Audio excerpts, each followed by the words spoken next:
조금은 길게 느껴질 수도 있으나 이 새벽에 우리가 함께 말씀을 묵상하고 또 이 말씀이 나의 말씀이 나에게 하시는 말씀이 되어지고 우리가 그 말씀을 붙잡고 오늘 하루도 살아가기를 간절히 소망합니다. 오늘 15장에서도 이야기하는 것은 우리 언어에 대한 말에 대한 교훈을 하고 있습니다. 특히 우리가 함께 읽은 이 부분 15장 말씀 15장에서는 무엇을 더 훈계하고 있냐면 대답하는 말에 대한 것을 좀 더 집중 있게 다루고 있다고 묵상하시면 좋을 것 같습니다. 한 사람의 질문이나 요구에 어떻게 말로 반응하고 대응하는지가 상당히 중요할 것입니다. 우리가 어떤 말을 들을 때 좋은 말을 들으면 좋게 나가고 나쁜 말을 들으면 나쁜 말로 나가는 것이 너무나도 우리의 삶에서 당연한 것이지요. 그러나 오늘 잠언에서는 무엇라고 가르치고 있는지를 함께 묵상합니다. 먼저 1절 말씀에서 뭐라고 이야기하죠? 이렇게 시작합니다. 유순한 대답은 이라고 이야기하면서 시작을 해요. 그리고 이것은 어떻게 되냐면 분노를 쉬게 하여도 과격한 말은 노를 격동하느니라. 자, 방금 말씀드린 것처럼 우리가 좋은 말을 들으면 좋게 반응하지만 나쁜 말을 들으면 우리가 나쁘게 반응하지 않습니까? 무엇을 말하느냐보다 어떻게 말하느냐는 것을 15장에서는 이야기를 하고 싶은 것입니다. 온순한 혀라고 하는 것은 바로 따뜻하고 부드러워서 우리 사람의 마음을 치유할 수도 있는 치유하는 그런 효과가 있다고 우리 4절에서 이야기하죠. 온순한 혀는 곧 생명나무이지만 패역한 혀는 마음을 상하게 한다라고 이야기를 합니다. 어떤 때는 대답 한마디가 우리 사람의 마음을 정말 시원하게 해주는 그러한 대답을 들을 때도 있지 않습니까? 그것을 성경에서는 지혜로운 자의 대답이다라고 그렇게 이야기합니다. 23절에 사람은 그 입의 대답으로 말미암아 기쁨을 얻나니 때에 맞는 말이 얼마나 아름다운 거라며 가르치고 있지요. 그래서 지혜로운 자는 생각 없이 사는 자가 아니고 대답할 말을 깊이 생각하고 사는 자라고 28절에 이야기합니다. 의인의 마음은 대답할 말을 깊이 생각하여도 악인의 입은 악을 쏟느니라. 자, 의인은 어떻다라는 겁니까? 마음 가운데 늘 대답할 말을 생각하며 살아간다라는 것이죠. 자, 그러면 우리가 누군가 무슨 말을 해야 할지도 모르는데 어떤 말을 들을지 모르는데 그 말을 계속해서 어떻게 대답해야 할지를 우리가 마음 가운데 고민하고 생각하며 살아야 하느냐? 여기에서 생각하며 산다라고 하는 지혜로운 자라고 하는 기본적인 우리가 모습을 잠언에서 교훈하고 있죠. 무슨 이야기냐면 하나님의 말씀을 묵상하며 살아가고 그 하나님을 경외하는 삶을 살아갈 때 우리의 마음 가운데에서는 지혜로운 대답을 할 수 있게 된다라는 것을 가르치고 있는 것입니다. 18절 말씀에 이렇게 이야기합니다. 분을 쉽게 내는 자는 다툼을 일으켜도 분을 쉽게 내는 사람은 어떤 사람이다라는 것을 또 잠언에서 가르치고 있습니다. 우리가 다른 사람과의 관계 속에서 어떤 태도로 반응하느냐 어떤 태도로 반응해야 하느냐를 교훈하고 있는 것입니다.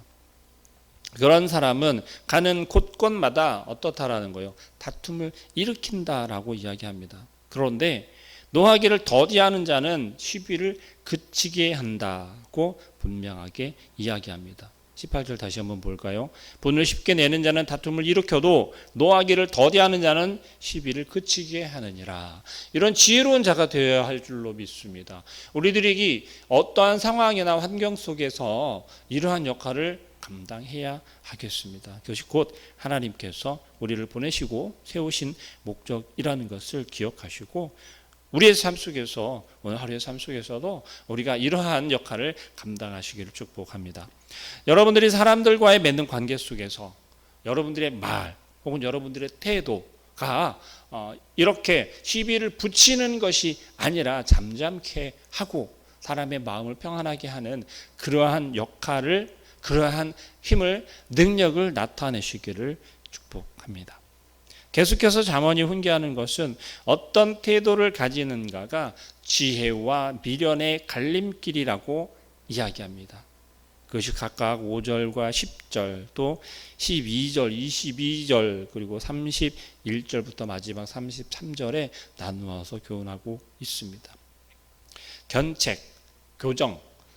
우리는 이러한 것들을 사실은 조금 싫어합니다. 견책을 받는다든지 교정을 받는다라는 것이 누군가에게 우리는 굴림을 당하고 지배를 당하고 진다라고 지배를 당한다라고 우리는 너무 쉽게 여길 때가 많습니다. 그러나 10절 말씀에서 도를 배반하는 자는 엄한 징계를 받을 것이요 견책을 싫어하는 자는 죽을 것이니라고 이야기합니다. 견책받는 걸 싫어하면 죽는다라고 이야기를 하는 거예요. 우리는 성경에서 이야기하는 모든 말씀들을 세상 기준으로 자꾸만 가져가는 때가 있습니다. 성경에서 가르치는 가르침에 대해서 우리는 하나님이 우리를 향하여서 교훈하고 가르친다라고 생각하는 것이 아니라 우리가 살아가는 세상 가운데 세상적인 기준과 세상 사람들이 생각하는 판단을 가지고 가르치고 교훈한다라고 착각한다는 것이죠. 그렇기 때문에 성경에서 이야기하고 있지만 우리는 그것을 실천하고 싶지 않은 거예요. 그걸 배우기가 싫은 거예요. 그렇게 실천하기가 어려워진다는 것입니다. 이 견책도 마찬가지입니다. 그렇기 때문에 우리는 세상 가운데서 어떤 모습이냐면 거만하고 교만한 모습으로 설 수밖에 없게 되는 거예요. 그 가운데 우리는 무엇을 생각하냐면 그 세상 가운데 내가 인정받아야 하고 나는 너희보다 높다라고 하는 그런 교만한 생각, 잘못된 권위의식을 가지게 된다는 것입니다. 우리 12절 말씀 한번 보겠습니다. 거만한 자는 견책받기를 좋아하지 아니하며 지혜 있는 자에게 가기도 아니한다라고 이야기합니다. 결국 똑같은 동일한 하나님의 말씀을 듣는 사람들이 어떤 사람은 지혜로운 길로 가고 어떤 사람은 미련한 길로 가게 된다는 것입니다. 이 견책을 달게 받는 자는 우리 마음 가운데 그의 마음 가운데 깊이 있는 지식을 얻게 된다라고 32절에 이야기합니다. 훈계받기를 싫어하는 자는 자기의 영혼을 경히 여김이라 견책을 달게 받는 자는 지식을 얻느니라고 말씀하고 있습니다. 자, 여러분, 지혜로운 자는 지혜로운 자들의 의견을 들을 귀가 있기에 성공하지만 미련한 자는 들을 귀가 없기 때문에 망한다라고 22절에 함께 이야기합니다. 지혜가 무엇입니까? 여호와를 경외하는 것이라고 우리가 함께 나누고 있습니다. 겸손이 존귀보다 먼저 온다는 사실을 우리는 기억해야 할 것입니다. 여호와를 경외하는 것, 그것이 지혜의 훈계, 가르침이라고 이야기합니다. 겸손은 존귀의 앞길잡이라고 이야기합니다. 길잡이라는 게 무엇입니까? 우리가 존귀함을 받으려면, 존귀하다 여겨지려면 먼저 무엇을 해야 된다는 거예요? 겸손해야 한다는 거예요. 하나님이 말씀하시는 그 지혜가 우리의 마음 가운데 자리하고 있다면 우리는 너무나도 자연스럽게 겸손해질 수밖에 없다는 거예요. 어디에서요? 우리가 있는, 여러분들이 속해 있는 그런 공동체, 그런 환경 속에 겸손한 모습으로 서 있게 된다는 것입니다.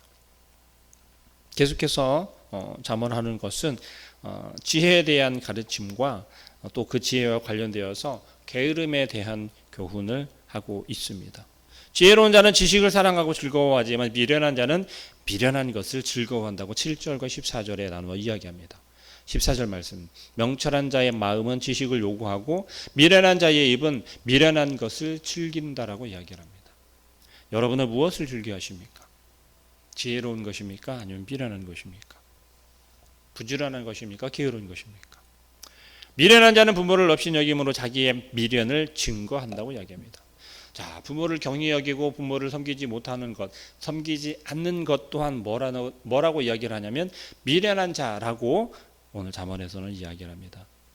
십계명에서도 이야기하지 않습니까? 부모에 대한 자녀의 태도는 바로 우리의 신앙, 자녀의 신앙의 모습을 보여주는 것이라는 거예요.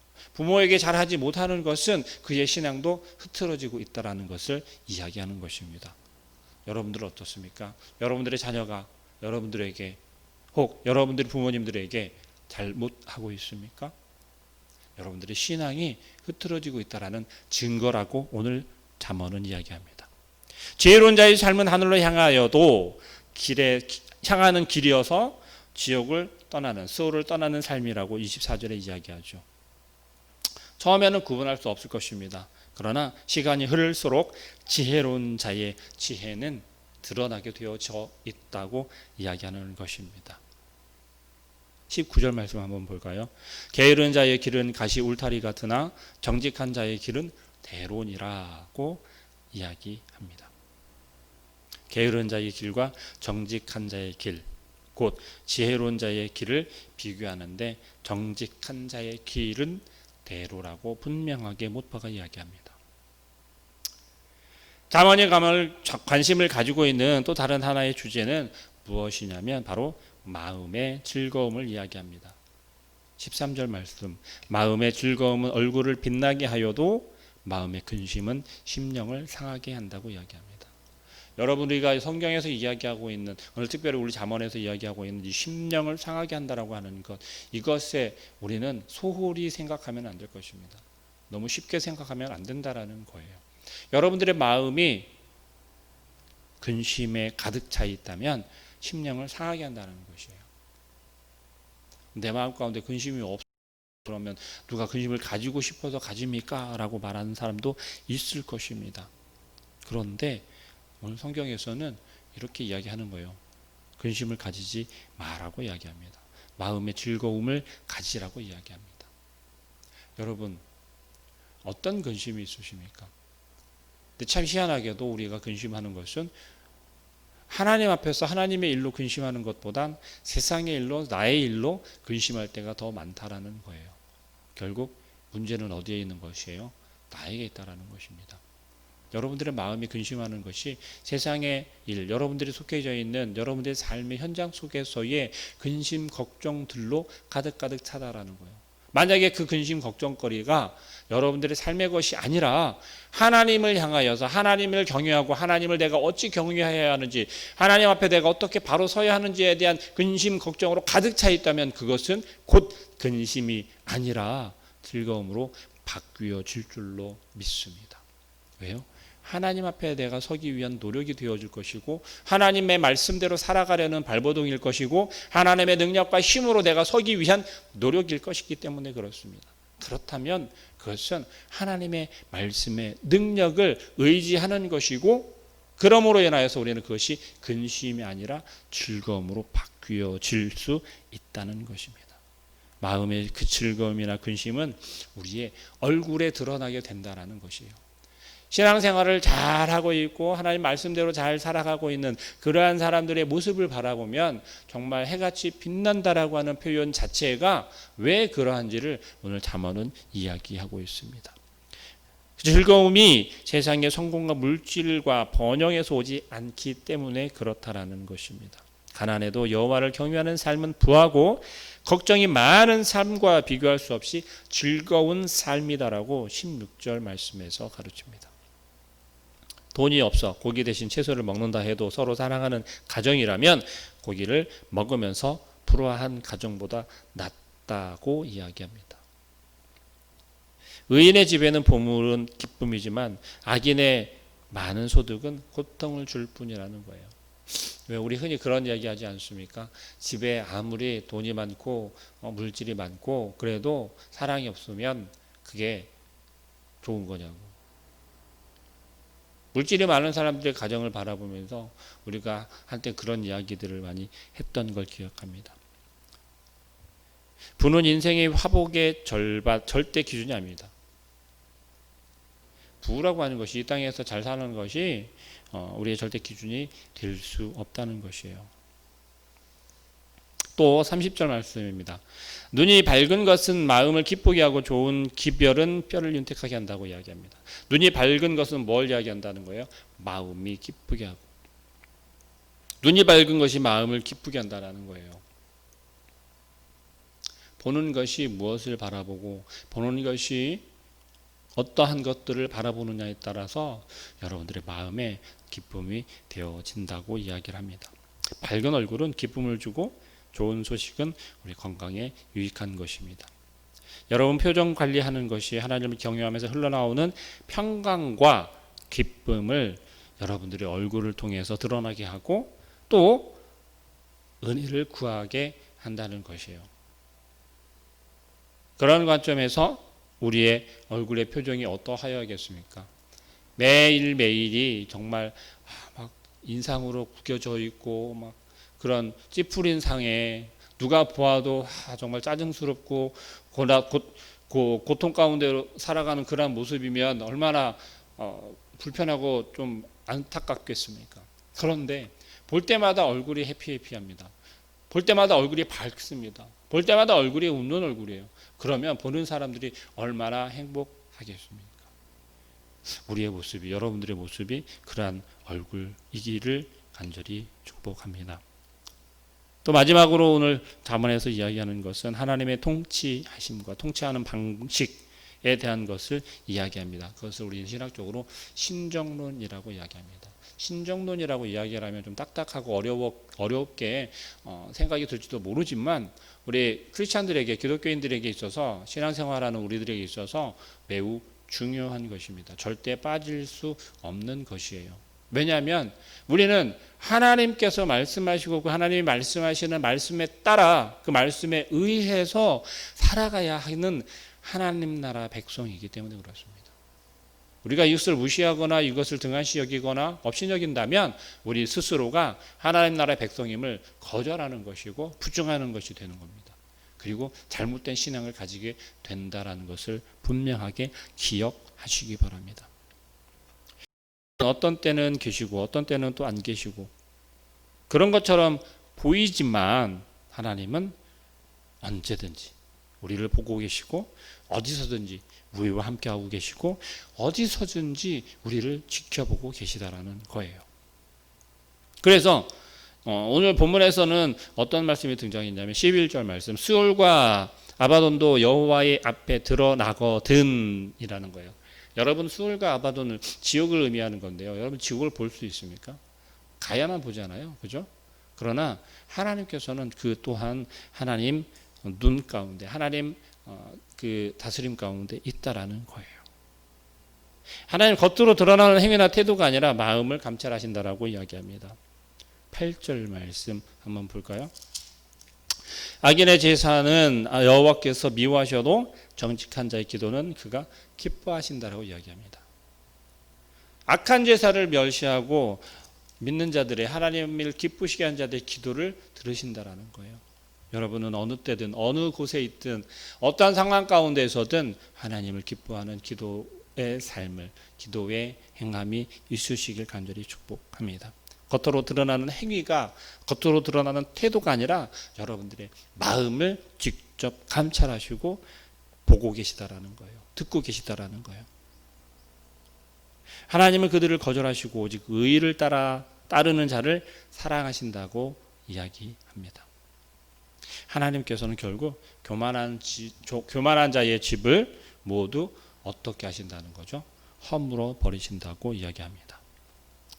여러분 눈앞에 하나님이 없는 것처럼 보여지고 하나님이 없다고 생각하시겠지만 그것이 아니라는 것 분명하게 기억하시고, 정직한 자를 정직을 구하고 바른 길을 따르는 삶을 사려고 노력하는 그것이 곧 신앙의 삶을 살아가는 것이고 하나님을 경외하는 삶을 살아가는 것이며 지혜로운 자의 길이라는 것을 분명하게 기억하시고 오늘 하루의 삶이 그러한 길이 되어지시길, 그러한 하루가 되어지시길 주님의 이름으로 축복합니다.